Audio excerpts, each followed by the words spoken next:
وننزل من القرآن ما هو شفاء ورحمة للمؤمنين ولا يزيد الظالمين إلا خسارا. Assalamualaikum warahmatullahi wabarakatuh. Sahabat muda yang Allah muliakan, Ramadan ini senantiasa kita menjadi orang-orang yang semakin baik dari hari ke hari, dari masa ke masa. Apalagi kehidupan kita ini pasti akan menuju kepada hari akhirat, di mana di hari akhirat nanti adalah tidak ada naungan yang dapat kita bernaung kecuali hanya kepada Allah Azza wa Jalla. Akan tetapi banyak orang di akhirat nanti itu tidak semuanya bernaung kepada Allah, dan tidak semuanya dapat bernaung kepada Allah Azza wa Jalla. Kenapa? Karena ada beberapa amal-amal yang semestinya dilakukan di dunia karena manusia lupa, karena sahabat muda di antara kita mungkin lupa, maka di akhirat kita tidak mendapatkan naungan. Nabi SAW dalam suatu hadis yang diriwayatkan oleh Bukhari, yang diriwayatkan oleh Abu Hurairah radhiyallahu anhu, beliau bersabda, ada 7 golongan di akhirat nantinya yang Allah akan memberikan naungan di akhirat. Di antara 7 golongan itu, sahabat muda perlu kita tahu bahwa ada 2 kalimat redaksi hadis Nabi yang menunjukkan itu ada pada generasi muda. Kita sebutkan yang pertama adalah Nabi kita mengatakan bahwa yang pertama itu adalah al-imamul adil, imam yang adil. Menjadi imam, menjadi pemimpin itu berat. Kita sederhananya memahami adalah memimpin diri sendiri, memimpin tangan, memimpin penglihatan kita, memimpin pendengaran kita, memimpin langkah kita, memimpin diri kita itu berat.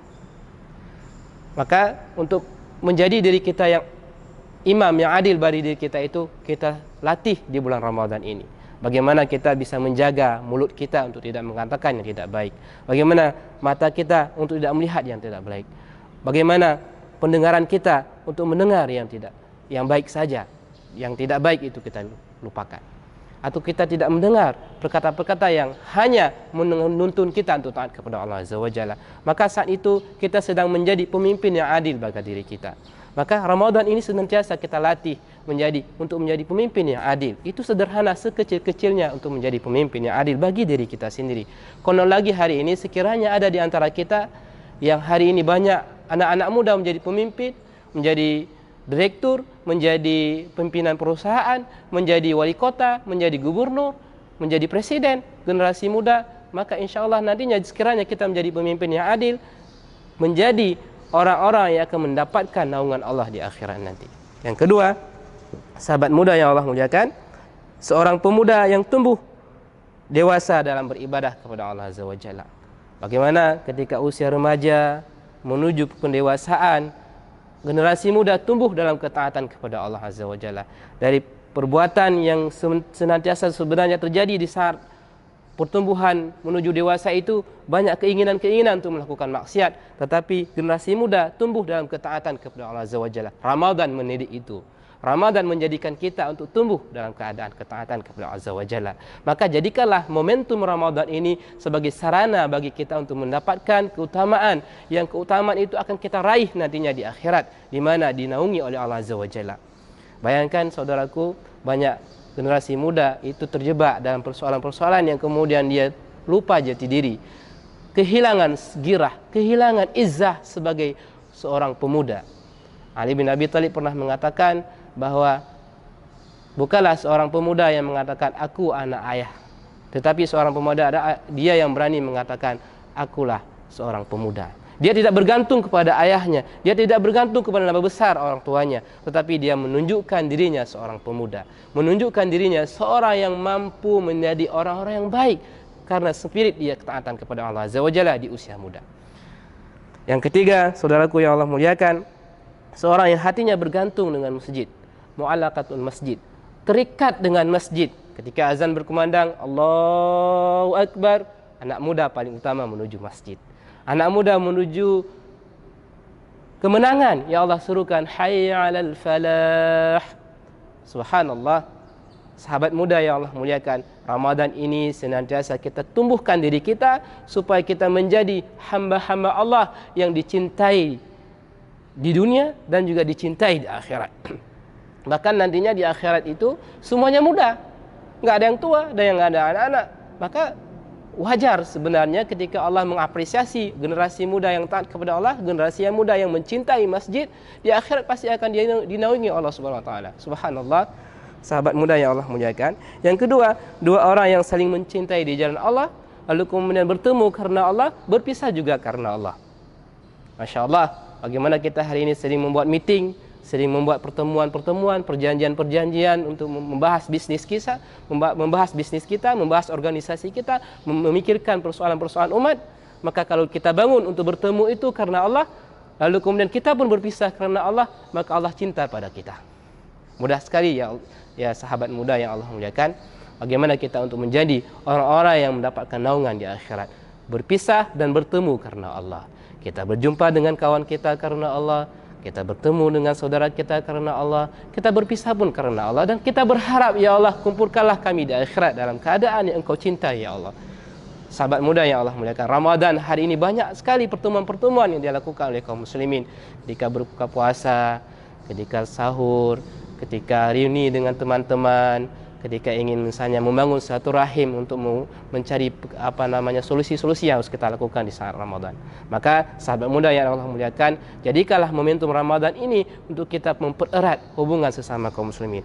Yang kelima, seseorang lelaki-laki yang diajak berzina oleh seorang wanita cantik, tapi dia mengatakan, inni akhafullah, aku takut kepada Allah Azza wa Jalla. Banyak loh anak muda hari ini dirayu, tergoda karena kecantikan seorang wanita, atau sebaliknya dirayu oleh seorang laki-laki yang tampan wajahnya, lalu kemudian seorang wanita terjebak dengan persoalan maksiat. Nauzubillah min zalik. Sahabat muda yang Allah muliakan, Ramadan senantiasa menuntun kita untuk itu. Kenapa?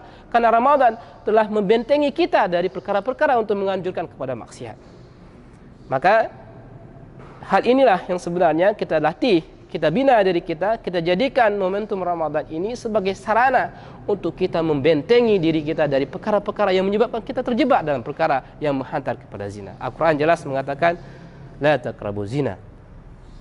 Tidak, janganlah engkau dekati zina. Dekat saja enggak boleh, apalagi melakukan perkara zina. Ini sudah dirayu loh, sudah di depan mata loh seorang wanita cantik. Lalu kemudian seorang pemuda ini, dia tegas mengatakan dia takut melakukan perbuatan itu. Lalu dia dikatakan, inni akhafullah, sesungguhnya aku takut kepada Allah Azza wa Jalla. Dan ini anak muda yang dirayu. Ya, kalau orang tua mungkin banyak pertimbangan, tetapi seorang muda kalau dirayu oleh wanita cantik, dahsyat di muka bumi ini, maka tentu banyak orang yang terjebak dengan perkara ini. Maka sahabat muda yang Allah muliakan, jadikanlah kita ketika kita menghadapi suasana seperti ini, kita berani mengatakan dengan tegas, inni akhafullah. InsyaAllah di akhirat kita akan mendapatkan naungan Allah Subhanahu wa taala. Yang keenam, seseorang yang bersedekah dengan tangan kanannya tetapi tangan kirinya dia tidak tahu. Artinya apa? Dia bersedekah dalam keadaan sembunyi. Dia bersedekah dengan tidak menunjukkan ria. Dia bersedekah kerana Allah semata-mata, bukan karena ingin kampanye, bukan karena ingin menunjukkan dia sebagai seorang tokoh publik, bukan karena dia sebagai ingin menunjukkan dia dermawan. Tidak. Bagaimana kedermawanannya dia itu tidak tahu, seolah Allah perumpamakan, Nabi perumpamakan seperti tangan kanan yang memberi, tangan kiri tidak tahu. Begitulah kita bersukarela seikhlas mungkin ketika memberikan pertolongan, sedekah kepada orang lain.